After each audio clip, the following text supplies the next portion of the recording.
भद्रं कर्णेभिः शृणुयामदेवाः भद्रं पश्येमाक्षभिर्यजत्राः स्थिरैरङ्गैस्तुष्ट्वांसस्तनूभिर्व्यसेमदेवहितं यदायुः स्वस्ति न इन्द्रो वृद्धश्रवाः स्वस्ति नः पूषा विश्ववेदाः स्वस्ति नस्तारक्षो अरिष्टनेमिः स्वस्ति नो बृहस्पतिर्दधातु ॐ शान्ति शान्ति शान्तिः शङ्करं शङ्कराचार्यं केशवं बादरायणं सूत्रभाष्य कृतौ वन्दे भगवन्तौ पुनः पुनः ईश्वरो गुरुरात्मेति मूर्तिभेद व्योमवद्व्याप्तदेहाय दक्षिणामूर्तये नमः। ॐ शान्ति शान्ति शान्तिः। कथं पुनरात्मभेद निमित्तयो व्यवहार एकस्मिन् आत्मनि अविद्याकृत उपपद्यते इति। आत्मा को भिन्न मान करके जो व्यवहार होता है लोक में, कोई कहेगा मैं सुखी हूँ, कोई कहेगा मैं दुखी हूँ, और कोई जो है बहुत धनी स्वस्थ है, कोई अस्वस्थ है, कोई लंबा है, कोई काला है, कोई मोटा है। आत्मा को भेद मान करके जो व्यवहार हो रहा है, तो एक ही आत्मा में अविद्याकृत मान रहे हो। अविद्याकृत एक ही आत्मा में कैसे हो पाएगा? इति तुच्यते, इस पे बता रहे हैं, टीका में दे रहे थे। यथा आत्मभेदवादे तद्भेद निमित्तो रूपादि भेद व्यवहारस। आत्मा जिसमें आत्मा भिन्न भिन्न मानते हैं, तो आत्मा के भेद को लेकर के जो रूपादि भेद व्यवहार है, वहाँ भेद पद छूटा हुआ है। रूपादि भेद व्यवहार क्या है? 6 नंबर टिप्पणी में दे दिए। गौरः कृष्ण इत्यादि रूप व्यवहार। मैं गौर हूँ, मैं कृष्ण हूँ, कोई गोरा है, कोई काला है। आदिना पाचक पाठक इत्यादि कार्य व्यवहार। कोई भोजन पका रहा है तो पाचक, पढ़ रहा है, पढ़ा रहा है पाठक, कार्य व्यवहार। और देवदत्तो यज्ञ दत्त इत्यादि समाख्या व्यवहारस्य ग्राह्य। समाख्या जो संज्ञा, नाम अलग अलग हो गया। तो जैसे ये आत्मभेद को लेकर के रूपादि भेद व्यवहार होता है, तथा एक अस्मिन्नेव आत्मनि आत्मैक्य पक्षे रूपादि भेद व्यवहारों नोपपद्यते। उसी तरह से एक ही आत्मा में आत्मा की एकता को लेकर के आत्मैक्य पक्ष में रूपादि भेद व्यवहार संभव ही नहीं है। तथा च विमताः जीवास् तत्त्वतो भिद्यन्ते भिन्न नामकत्वात् भिन्न कार्यकरत्वात् भिन्न रूपत्वात्। ये जो जितने जीव है तात्विक रूप से भिन्न है, क्योंकि भिन्न भिन्न नाम वाले हैं, भिन्न भिन्न कार्य करते हैं, भिन्न भिन्न रूप वाले हैं। घटपटादिवद इति अनुमान विरुद्धम अद्वैतम। अनुमान से विरुद्ध हो गया अद्वैत इत्यर्थ। तो घटाकाष्टिका आगे दे रहे, घटाकाशादिषु अनैकांतिकत्वं विवक्षित्वा श्लोकाक्षराणि व्युत्पादयति। सिद्धांति कह रहा है, देखिए आपका जो ये हेतु है, भिन्न नामकत्वात् भिन्न कार्यकरत्वात् भिन्न रूपत्वात्, ये घटाकाश आदि में हेतु तो रह रहा है, लेकिन तात्विक रूप से भेद नहीं है। घटाकाश आदि, घटाकाश, मठाकाश, सूच्याकाश, गुहाकाश, तो आकाश में तात्विक रूप से भेद नहीं है। उपाधि को लेकर के भेद है भले, लेकिन तात्विक भेद नहीं है। क्योंकि आपने साध्य क्या किया? तात्विक भेद। तत्त्वतो भिद्यन्ते भेदवन्तः, तो तात्विक भेद नहीं है यहाँ पे। हेतु तो रह रहा है, लेकिन तात्विक भेद नहीं है। इसलिए घटाकाश आदि में अनैकांतिकत्वं विवक्षित्वा, वहाँ पे हेतु आपका अनैकांतिक हो रहा है। अनैकांतिकत्व की विवक्षा करके श्लोकाक्षराणि व्युत्पादयति, श्लोक के अक्षरों का व्युत्पादन करा रहे, बोध करा रहे। उच्यते इत्यादि ना। उच्यते भाष्य में यथा यह आकाश एकस्मिन। हाँ हेतुआभास हो गया ना, हेतु रह गया, साध्य नहीं रहा तो व्यभिचार हो गया। व्यभिचारी हेतु हो गया। व्यभिचार की अनैकांतिक मतलब वही हेत्वाभास अनैकांतिक, सब विचारो अनैकांतिक। यथा ही आकाश एकस्मिन् घट करकापवरक आदि आकाशा नाम अल्पत्व महत्वादि रूपाणि भिद्यन्ते। जैसे आकाश एक ही आकाश है, उसमें घट के भीतर आ गया तो घटाकाश कह देंगे। करक यानी कमंडलू, कमंडलवाकाश। अपवरक यानी वो जो दीवार बनी हुई मठ, टीका टिप्पणी में दे दिया अपवरक यानी मठ। घटाकाश, कमंडलवाकाश, मठाकाश, गुहाकाश, सूच्याकाश इत्यादि आकाशा नाम अल्पत्व महत्वादि रूपाणि विद्यन्ते। किसी में अल्पत्व है, किसी में महत्व है, इनके स्वरूप भी भिन्न भिन्न होते हैं। तथा कार्यम उदकाहरण धारण शयनादि, घट में उदक ला के रखेंगे, धारण करेंगे। अपवरक में शयन करेंगे, घट में और इसमें कमंडलू में, दोनों में उदक ला सकते हैं, धारण कर सकते हैं। और मठ है तो उसमें शयन कर सकते हैं। सूच्याकाश, उसमें धागा डाल करके कपड़ा सिलते हैं। तो इनका जो है कार्य अलग अलग है, नाम भी अलग अलग है। समाख्यास्य घटाकाश कर्काकाश इत्याद्यास और तत्कृता भिन्नादि दृश्यन्ते। उनको लेकर के इन सभी आकाशों में भेद तो दिखता है, किंतु तात्विक भेद नहीं होता। तो हेतु रहा लेकिन साध्य नहीं रहा।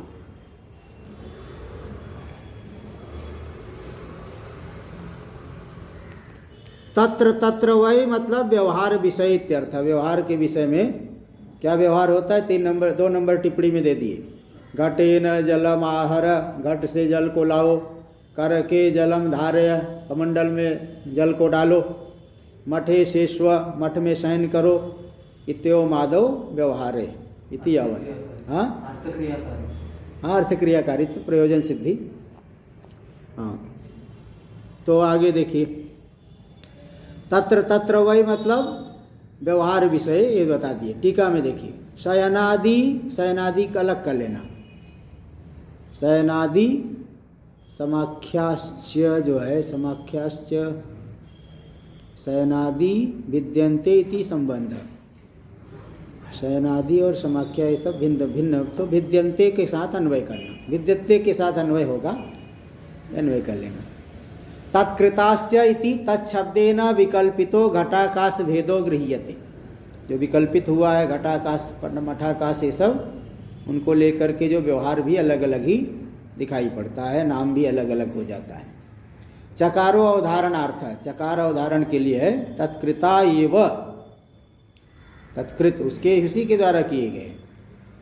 घटादि नाम उक्त हेतुत्वेपि, घटादि में उक्त हेतुत्व तो रह रहा है। विपक्षत्वा भावे कथम अनैकांतिकत्व, घटादि में उक्त हेतु रहुक्ता हेतव येषु घटादिषु, ते घटादय उक्त हेतु हेतव, उनमें रहेगा उक्त हेतुत्व।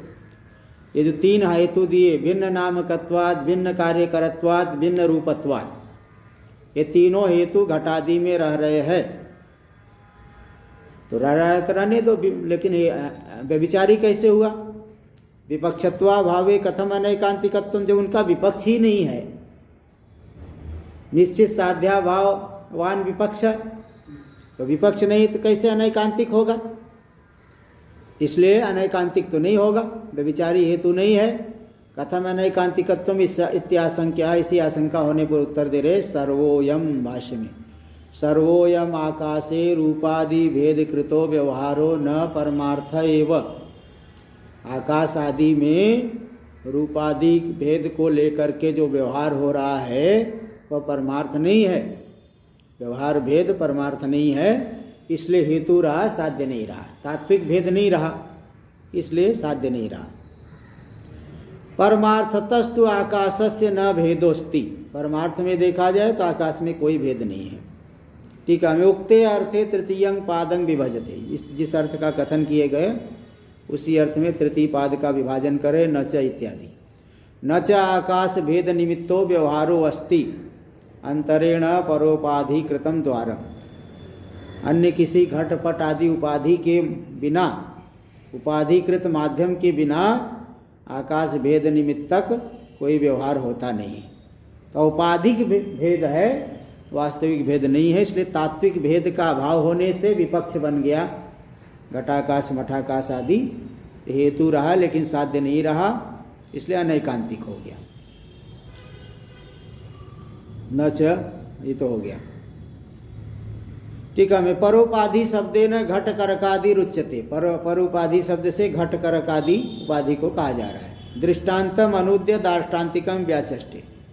दृष्टांत का अनुवाद करके दार्ष्टान्तिक की व्याख्या करें यथेतद इत्यादि ना भाष्य में। यथेतद जैसे ये उदाहरण है, तद्वत देहोपाधि भेद कृतिषु जीवेषु, शरीर रूपी उपाधि भेद को लेकर के जीवों में जो घटाकाशा स्थानीयेषु, घटाकाश स्थानीय जीवों में आत्मसु निरूपणात्, इसी तरह से इनको लेकर के आत्मा में भेद, तो देहोपाधि भेद के द्वारा जीव में, जीव कैसे हो गया घटाकाश स्थानीय, जैसे घट को लेकर के घटाकाश, इसी तरह से शरीर, सूक्ष्म शरीर, स्थूल शरीर आदि उपाधि को लेकर के जीव में, जीवात्माओं में ऐसा भेद माना गया है। औपाधिक भेद वास्तविक नहीं है। तो आत्मस्व निरूपणात्, ऐसा निरूपण किए जाने से कृतो बुद्धि मदभिर निर्णयो निश्चय, बुद्धिमानों के द्वारा ऐसा निर्णय किया गया कि वास्तविक भेद नहीं है,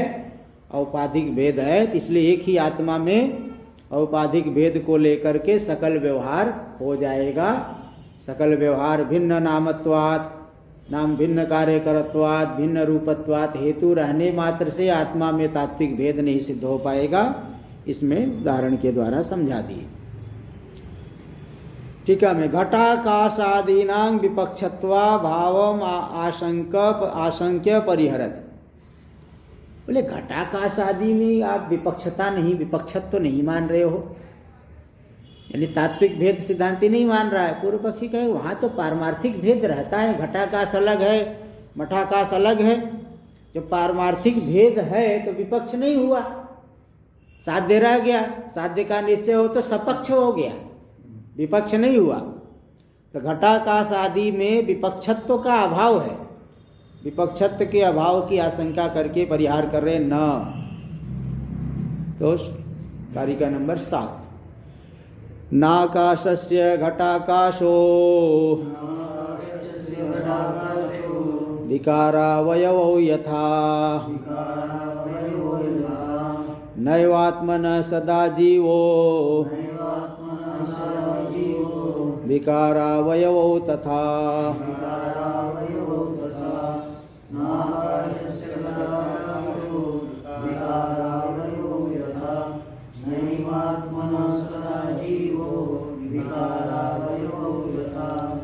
आकाशस्य घटाकाशो विकारावयवो नस्तः यथा।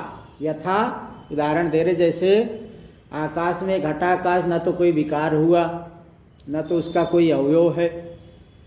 दूध से दही हो जाता है विकार, तो व्यवहार में उसमें पारमार्थिक भेद मान लेते हैं, ठीक है, दूध से दही हुआ। और अवयव हाथ पैर आदि शरीर के अवयव है, ये कोई आकाश के अवयव भी है नहीं है, विकार भी नहीं है। अगर अवयव और विकार होता तो पारमार्थिक भेद मान सकते थे, किंतु आकाश से जो घटाकाश भाव प्राप्त हुआ, वह जो घटाकाश है आकाश का विकार भी नहीं है, आकाश का अवयव भी नहीं है। इतना सूक्ष्म है, उसमें अवयव क्या कहेंगे। वो तो घट को लेकर के ऐसा दिख रहा है छोटा सा, लेकिन वो विकार भी नहीं, अवयव नहीं, इसलिए पारमार्थिक भेद नहीं मान सकते। तथा ठीक उसी तरह से नात्म नैवात्मन सदा जीवो विकारावयवो तथा उसी तरह से आत्मा का जीव सदा विकार अथवा अवयव नहीं हो सकता है, चाहे कैसे भी विचार करके देख लो। किसी भी प्रकार से वह विकार भी नहीं हो सकता, अवयव भी नहीं हो सकता। इसलिए आत्म भेद को लेकर के जो व्यवहार हो रहा है, सब व्यवहार मिथ्या ही है, वास्तविक नहीं है। चलिए देखिए, टीका में दे रहे, घटाकाशादीर आकाशस्य विकारो अवयव वा इति अंगीकारात्। पूर्व पक्षी कह रहा है जो घटाकाश है वो तो आकाश का विकार है अथवा अवयव है, दो में से किसी एक को मान लिया जाएगा। इति अंगीकारा तत्रापि भेदस्य तात्विकत्वात्, ऐसा मान लेने से वहाँ भेद, परस्पर भेद रहेगा, तात्विक भेद है। ठीक है, टिप्पणी में दिए 5 नंबर में, भेदस्य तात्विकत्वात् इति घटाकाशादीनां महाकाश विकारत्वाभ्युपगमे तद अवयवत्वाभ्युपगमे वा अवयवितो भेदाभावेपि घटाकाशादीनां परस्परं भेदस्य तात्विकत्वात्। तो घटाकाश आदि को महाकाश का विकार अथवा अवयव मान लेंगे, तो अवयवी से अवयव का भेद तो नहीं होगा, लेकिन परस्पर भेद होगा। जैसे मृत्तिका से घट बन गया, शराव बन गया, अन्य पात्र थाली आदि बन गई, तो मृत्तिका रूप से तो भेद नहीं है, किंतु परस्पर भेद है पात्रों में। ऐसे ही अवयवी से भेद नहीं होने पर भी घटाकाश मठाकाश इनका परस्पर तो भेद है, वो भेद तात्विक है। इसलिए न विपक्षता, टीका में दे रहे तात्विकत्वात् भेदस्य तात्विकत्वात् न विपक्षता, परस्पर भेद तात्विक हो गया तो विपक्ष नहीं हो सकते हैं। इति श्लोक से व्यावर्त्यम चोद्यम उत्थापयति, इस तरह से श्लोक के द्वारा जिस शंका की व्यावृत्ति की जाएगी उस शंका का उत्थापन करे। ननु भाष्य में, ननु तत्र परमार्थ कृत एव घटाकाशादिषु रूप कार्यादि भेद व्यवहार इति, घटाकाश आदि में रूप कार्य आदि भेद व्यवहार परमार्थकृत हो जाए, वस्तु स्वरूप वास्तविक हो जाए, वस्तु स्वरूप प्रयुक्त हो जाए। वस्तु का स्वरूप पृथक पृथक है, इसलिए इनमें रूप कार्य आदि का व्यवहार अलग अलग होता है, पारमार्थिक भेद माना जाए। इति सिद्धांतिकरण नय तदस्ति, इसमें कोई सार बात नहीं है, कोई सार नहीं है। टीका में, आकाशस्य निर्विकारत्वं निरवयवत्वं च लोक सिद्धं गृहीत्वा परिहरत्, आकाश में जो निर्विकार रूपता है और निरवयवत्व अवयवराहित्य लोक सिद्ध है, युक्ति से भी सिद्ध है, इसको ग्रहण करके परिहार करे, क्योंकि वेदांती यही मानते हैं आकाश निर्विकार है, निरवयव है, और युक्ति से भी देखा जाए तो उसमें कोई अवयव नहीं है। तो इसको लेकर के परिहार कर रहे हैं, न तदस्ति, इसमें कोई सार नहीं है।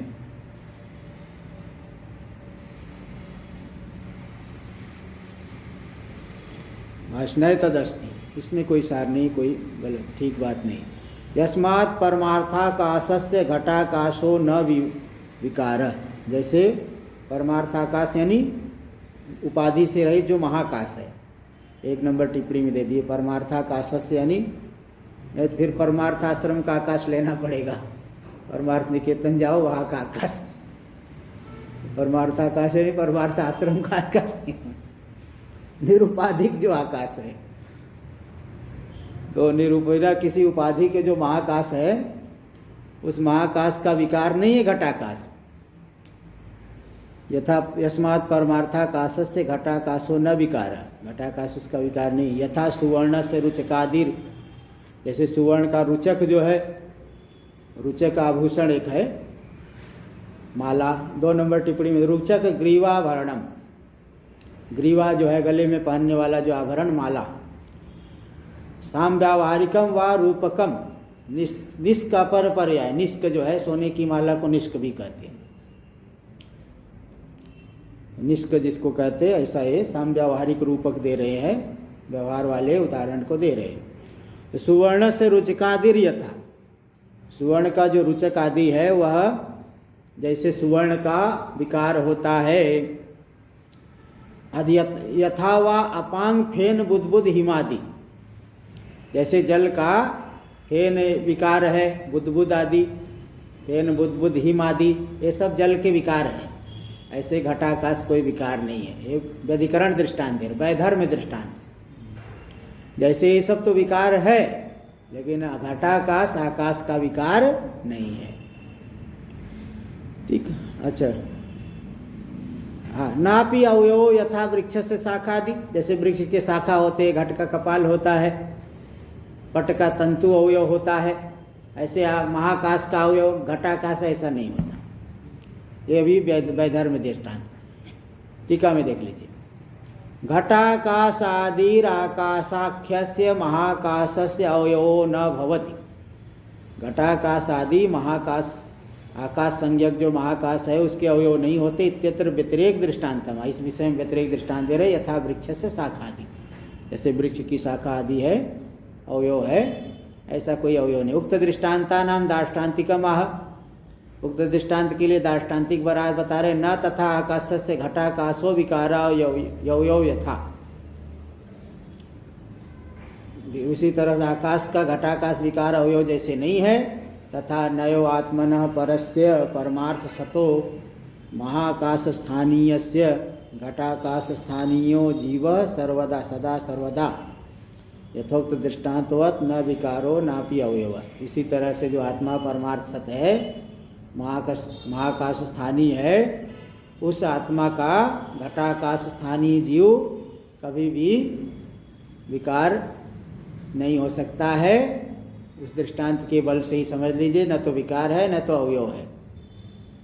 इसलिए भेद कैसे मानोगे? पारमार्थिक भेद तो है ही नहीं, तो भिन्न मान करके व्यवहार चरितार्थ हो रहा, ऐसा नहीं। बिना भेद के भी औपाधिक भेद को लेकर के व्यवहार चरितार्थ हो जाएगा। टीका में देख लीजिए। घटाकाशस्य महाकाशं प्रति विकारत्वम अवयवत्वम च नास्ति इति उक्तम। महाकाश के प्रति घटाकाश न तो विकार भी है न ही अवयव है, इस बात को कहा गया। नास्ति इति उक्तम दृष्टान्तत्वेन अनुद्य। अब इसको दृष्टांत रूप से अनुवाद करके दाष्टान्तिकम दर्शयन, दाष्टान्तिक को दिखाते हुए उत्तरार्धम व्याकरोति, उत्तरार्ध की व्याख्या करे, अभिव्यक्ति करे। यथा, तो यथा बता दिए कि जैसे घटाकाश और विकार अवयव नहीं, वैसे आत्मा भी, जीव भी आत्मा का विकार अथवा अवयव नहीं है। अनैकांतिकत्वेन अनुमानस्य अमानत्वे। अनैकांतिक होने से अनुमान प्रमाण नहीं है। यहाँ अनुमान, ये जो अनुमान दिया आपने वह प्रमाण रूप नहीं हो पाएगा, क्योंकि व्यभिचारी हो गया हेतु। हेतु रहा, साध्य नहीं रहा, इसलिए अनैकांतिक होने से अनुमान यह आपने जो दिया वह अप्रमाण हो गया। मानत्वे स्थिते फलितम। इसलिए क्या फलित हुआ? अतः आत्मभेद कृतो व्यवहारो मृषैव इत्यर्थ। इसलिए आत्मा को भेद मान करके जो व्यवहार किया जा रहा है वह व्यवहार मिथ्या ही है, ये सिद्ध हो गया। इस तरह से सातवीं कारिका पूरी हो गई। जीवो ब्रह्मणो नांसो न विकारोपि तो ब्रह्म उपाध्यन प्रविष्टम जीव शब्दितम इति उक्तम। जीव ब्रह्म का अंश भी नहीं है, विकार भी नहीं है, ये ऊपर के श्लोक में बता दिए। फिर क्या है? अपितु ब्रह्मैव उपाध्यन प्रविष्टम जीव शब्दितम। उपाधि अंतःकरण में प्रतिबिंबित होकर के ब्रह्म ही जीव शब्द के द्वारा कहा गया है, व्यवहार कर रहा है। वो जीव शब्द से कहा। जीव प्राण धारणे, प्राण धारण कर रहा है और प्राण धारण को लेकर के फिर नाना प्रकार के व्यवहार जो कर रहा है, इसलिए जीव शब्द से कह दिया गया उपाधि में अनुप्रविष्ट होकर के। ये जो कहा गया तदयुक्तम, यह आपका कथन ठीक नहीं, क्योंकि ब्रह्मण शुद्धत्वात्, ब्रह्म तो शुद्ध है, और जीवस्व रागादि मलवत्वात्, जीव तो राग द्वेष आदि मल वाला है, इसलिए एकत्वा योगात्, दोनों में एकता नहीं बन सकती है। शुद्ध और अशुद्ध की एकता कभी हो नहीं सकती है।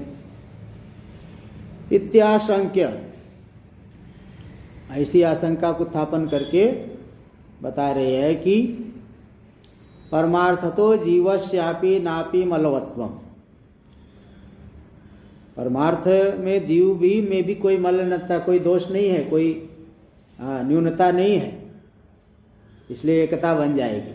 यहाँ करे ब्रह्म शुद्ध है और जीव तो रागादि मल से युक्त है, 5 क्लेशों से ग्रस्त है, तो उनमें एकता कैसे बन पाएगी? कहाँ सर्वज्ञ, कहाँ अल्पज्ञ, कहाँ सर्व शक्तिमान, कहाँ अल्प शक्तिमान, कहाँ जो है ज्ञानी और कहाँ अज्ञानी, तो दोनों की एकता कैसे बनेगी? इसलिए पर ऐसी आशंका होने पर कह रहे नहीं, परमार्थ रूप से जीव में कोई ऐसा धर्म नहीं है और ब्रह्म में भी उस तरह के विपरीत कोई धर्म नहीं है, दोनों ही निर्विशेष चैतन्य रूप है, इसलिए एकता बन जाएगी। त्या यथेति, कारिका नंबर 8। यथा भवति बालानां गगनं मलिनं मलैः तथा भवत्यबुद्धानां महात्मापि मलिनो मलैः।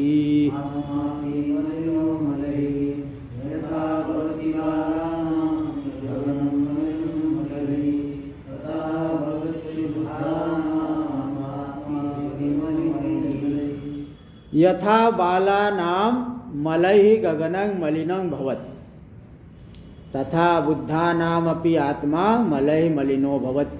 जैसे बालक छोटा बच्चा वो कहे आकाश बहुत गंदा है, आकाश जो है उल्टा पात्र के समान रखा हुआ है, तो तल मल आदि का कथन करता है। आकाश गंदा है, आकाश जो है पात्र के समान दिख रहा है। तल तल वही उल्टा तल कड़ाहा आदि उल्टा रखा हुआ है। तो जैसे बालक की दृष्टि में आकाश मलिन हो गया, लेकिन वास्तव में विचार किया जाए तो आकाश में कोई जो है व्यवहार नहीं हो सकता है। तो अन्य चीजों में तो सब चीज विकार दिखाई पड़ता है। जैसे कोई छोटी वस्तु है, उसको काट सकते हो, पीट सकते हो, छोटा कर सकते हो, बड़ा कर सकते हो। आकाश में कोई परिवर्तन नहीं किया जा सकता, लेकिन तो भी अविवेकी की दृष्टि में, बालक की दृष्टि में उसमें गंदगी का वो आरोप कर लेता है और आकार विशेष का वर्णन कर देता है। लेकिन वास्तव में देखा जाए आकाश में कोई आकार नहीं है, आकाश में कोई मल नहीं है। तथा जैसे दृष्टांत हुआ, तथा भवति अबुद्धानाम आत्मापि मलिनो मलय। इसी तरह से शरीर आदि से जोड़ करके जो देख रहा है अबुद्ध ज्ञानी, जो ज्ञान से रहित अविवेकी पुरुष, आत्मा को मल के द्वारा 5 क्लेशों से ग्रस्त देखता है। मलिन जो है तो वह नाना प्रकार के संग को मान करके सुखी दुखी मानेगा। मैं मर गया, मैं पैदा होने वाला, इस तरह से नाना प्रकार के विपरीत धर्मों वाला आत्मा को वह मान लेता है। अज्ञान के कारण जैसे ये दृष्टांत हुआ, वैसे ही अबुद्ध लोग, अज्ञानी लोग आत्मा को मलिन मानते हैं, आत्मा में सांसारिक धर्मों की कल्पना करते हैं।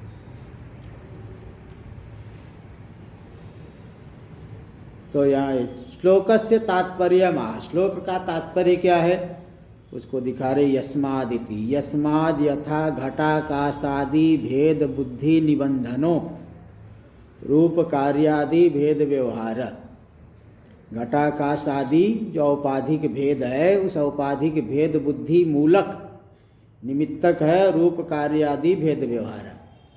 जो आकाश में विशेष रूप की कल्पना, विशेष छोटा है, बड़ा है, कार्य जल धारण आदि आदि समाख्या जो है, नाम अलग अलग रख देते, घटाकाश, दंडा, मठाकाश। तो जैसे रूप कार्य आदि भेद व्यवहार घटाकाश आदि भेद बुद्धि मूलक माना गया है, तथा देहोपाधि जीव भेद कृतो। इसी तरह से देह उपाधि वाला जो जीव है, 3 प्रकार के शरीर रूपी उपाधि वाला जीव, उस जीव भेद को लेकर के जन्म मरण आदि व्यवहार होता है। तस्मात् तत्कृतम एवं, उस जो है उसके द्वारा किया गया क्लेश कर्म फल मलवत्वम आत्मनो न परमार्थता। शरीर आदि को लेकर के ही नाना प्रकार के क्लेशों से ग्रस्त रहता है। अंतःकरण के धर्म है, कर्म कामना होगी फिर कर्म करेगा, कर्म के बल से फिर फल, और मलवत्ता, मैं मलिन हूँ, मैं पापी हूँ, पुण्यात्मा हो, ये सब अपनी आत्मा में मान लेता है। न परमार्थता, परमार्थ में आत्मा में कोई धर्म नहीं है।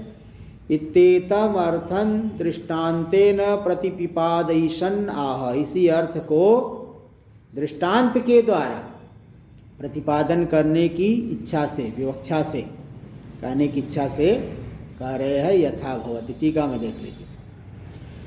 घटाकाशो मठाकाश सूची पाशाकाशस्य। घटाकाश मठाकाश सूची, और पास, पास का मतलब जाल ले लो, पिंजरा ले लो, उनमें जो आकाश है, इति उपाधि निमित्तो भेद, उपाधि निमित्तक भेद हो गया।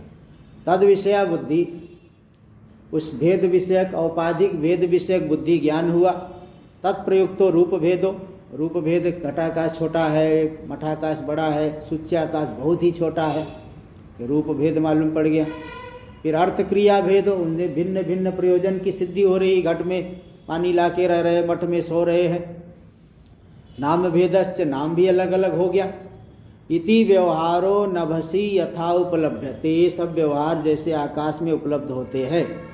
तथा देहादि उपाधि भेद प्रयुक्तो जीवो भेद, इसी तरह से देहादि उपाधि भेद को लेकर के जीव भेद हो गया।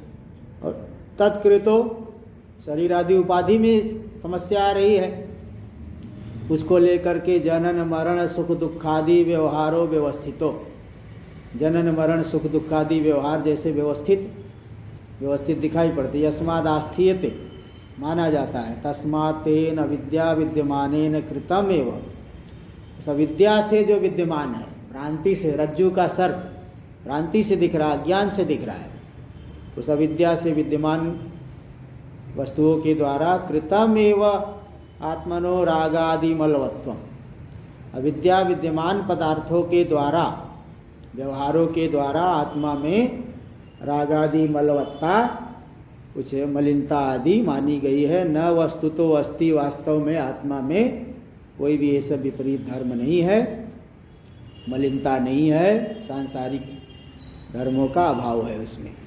इत्येतम अर्थम दृष्टांत द्वारा प्रतिपिपादयिषन्, इसी बात को दृष्टांत के माध्यम से प्रतिपादन करने की इच्छा से आदौ दृष्टांतम आह इति योजना, सबसे पहले दृष्टांत को बता रहे हैं। तथा दे रहे हैं। अच्छा नहीं, एक पंक्ति छूट गई। इत्येतम अर्थम दृष्टांत द्वारा प्रतिपिपादयिषन् आदौ दृष्टांतम आह इति योजना, पहले दृष्टांत को बता रहे।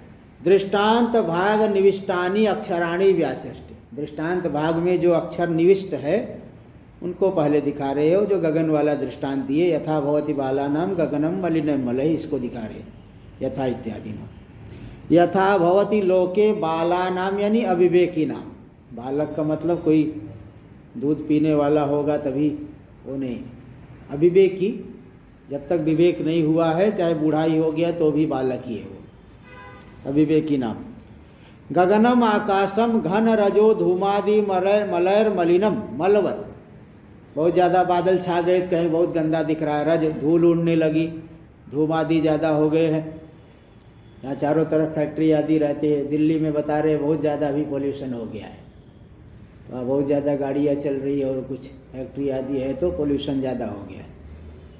तो घन मेघमंडल रज धूमादि मल के द्वारा, जैसे अविवेकियों की दृष्टि में मलिन, मलवत, न गगनम मलवत यथात्म विवेकी नाम, यथार्थ स्वरूप को जानने वाले के लिए वास्तव में गगन मलिन नहीं है, क्योंकि विवेकी लोग जानते हैं आकाश अत्यंत सूक्ष्म है, आकाश में किसी का कोई संबंध नहीं, आकाश से कोई संबंधित नहीं होता, चाहे वर्षा हो, चाहे धूल मिट्टी हो, चाहे गर्मी हो, ठंडी हो, आकाश में कोई परिवर्तन नहीं होता। तो यथात्म विवेकी लोगों की दृष्टि में आकाश मलवत नहीं है। टीका में दार्ष्टान्तिक भाग गतानाम अक्षराणाम अर्थमाह, दार्ष्टान्तिक दे दिए कि तथा भवत्य बुद्धानाम आत्मापि मलिनो मलय, अबुद्ध अविवेकियों की दृष्टि पे आत्मा भी मलों से मलिन मालूम पड़ता है। तो दार्ष्टान्तिक भाग में जो अक्षर है उनके अर्थ को बता रहे। तथा भाष्य में तथा भवति आत्मा परोपि यो विज्ञाता, जो परमात्मा है, परह क्यों कह दिया, अज्ञान तत्कार्या संस्पृष्ट, अज्ञान और अज्ञान के कार्यों से जो संस्पृष्ट नहीं है, उसके संबंध से रहित है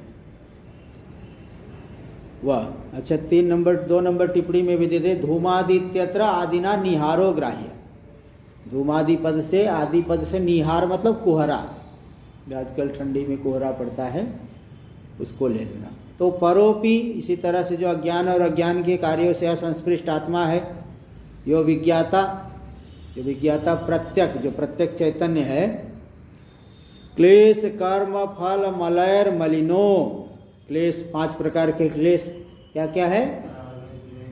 अविद्या, अस्मिता, राग, द्वेष, अभिनिवेश। इन क्लेशों से अज्ञानियों को युक्त मालूम पड़ता है। अज्ञानियों की दृष्टि में क्लेश से युक्त है आत्मा। कर्म, 3 प्रकार के कर्म हो गए, शुभ, अशुभ और मिश्रित। फल, फल भी 2 प्रकार के, सुखात्मक, दुखात्मक, सुख दुख। और मल जो है, मल यही पापी पुण्यात्मा, सुखी दुखी ये भी मल ही है। इन मलों के द्वारा मलिनो अबुद्धा नाम, अज्ञानियों की दृष्टि में आत्मा मलिन मालूम पड़ता है। अबुद्धा नाम यानी प्रत्यगात्म विवेक रहिता नाम। प्रत्यगात्म विवेक से रहित जो लोग हैं उनकी दृष्टि में ऐसा उन्हें ज्ञान होता है। यहाँ पे एक पंक्ति छूटी हुई है भाष्य में, एक पंक्ति और है। रहिता नाम, प्रत्यगात्म विवेक रहिता नाम के बाद एक पंक्ति है, उसके बाद न आत्म विवेकी नाम। प्रत्यगात्म विवेक रहिता नाम, न आत्म विवेकी नाम। एक पंक्ति इसको लिखना पड़ेगा। रहिता नाम के बाद न आत्म विवेकी नाम, इसके बाद पूर्ण विराम करके नहीं ऊषर देश तृणवत प्राण्यध्यारोपित उदक फेन तरंगादि मान। आत्म विवेकियों की दृष्टि से यह आत्मा मलिन नहीं मालूम पड़ता है। प्रत्यगात्म विवेक रहित लोगों की दृष्टि में ही आत्मा मलिन मालूम पड़ता है। उदाहरण दे रहे, नहीं ऊषर देश तृणवत प्राण अध्यारोपित उदक फेन तरंगादि मान। कोई ऊषर देश है, मरुभूमि है, कोई प्यासा प्राणी घूम रहा है, सूर्य की किरणों में मरुभूमि चमक रही है, उसे लग रहा है कि यहाँ पे जल है, तरंग है, फेन है, बुदबुद है।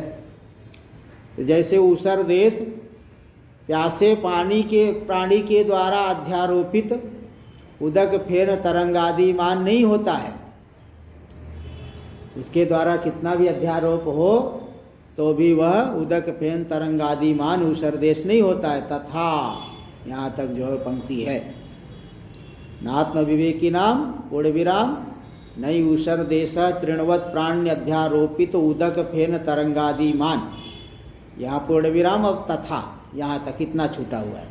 तथा नात्मा अबुधारोपित क्लेशादि मलैर मलिनो भवति। इसी तरह से आत्मा जो है अबुध अज्ञानियों के द्वारा आरोपित क्लेश आदि मलों से मलिन नहीं होता है। इसमें कोई मल है नहीं। टीका में देख लीजिए, द्राष्टान्तिक भाग गतानाम अक्षराणाम अर्थमा तथा यो ही प्रत्यगात्मा विज्ञाता। जो प्रत्यगात्मा विज्ञाता है सोपि अबुद्धानां मलिनो भवति संबंध। अविवेकियों की दृष्टि से वह भी मलिन हो जाता है। इस तरह से संबंध कर लेना। अबुद्धानाम इत्येतद् व्याचष्टे। अबुद्ध लोग नहीं जान पाते, आत्मा को मलिन मान लेते। इस बात की व्याख्या कर रहे, शब्द की व्याख्या कर रहे प्रत्यगात्म विवेक रहिता नाम। प्रत्यगात्म विवेक से रहित है। अविवेकी वीर अध्यारोपिते पी प्रत्यगात्मनो मलवत्ते। अविवेकियों के द्वारा अध्यारोपित जो मलवत्ता, मल कहाँ पे अध्यारोपित किया गया? प्रत्यगात्मा में। अविवेकियों के द्वारा प्रत्यगात्मा में मल का आरोप करने पर भी मल प्रयुक्तं फलम तत्र वास्तवं भविष्यति। तो मल को लेकर के जो फल है, सुख दुख आदि वास्तविक हो जाए, पापी पुण्यात्मा ये सब पाप पुण्य सब वास्तविक हो जाएंगे इत्याशंका। इसी आशंका होने पे उदाहरण दे दी, वही जो पंक्ति छूटी है, नहीं ऊषर देश तृणवत प्राण्यध्यारोपित उदक फेन तरंगादि मान। जो ऊषर देश मरुभूमि है, प्यासे प्राणी के द्वारा अध्यारोपित जो यहाँ जल है, फेन है, तरंग है, बुदबुद है, वह वास्तव में उदक फेन तरंग आदि मान ऊषर देश नहीं होता है, मरुभूमि नहीं होती है। इसी तरह से आत्मा अविवेकियों के द्वारा आरोपित धर्मों से विशिष्ट नहीं होता।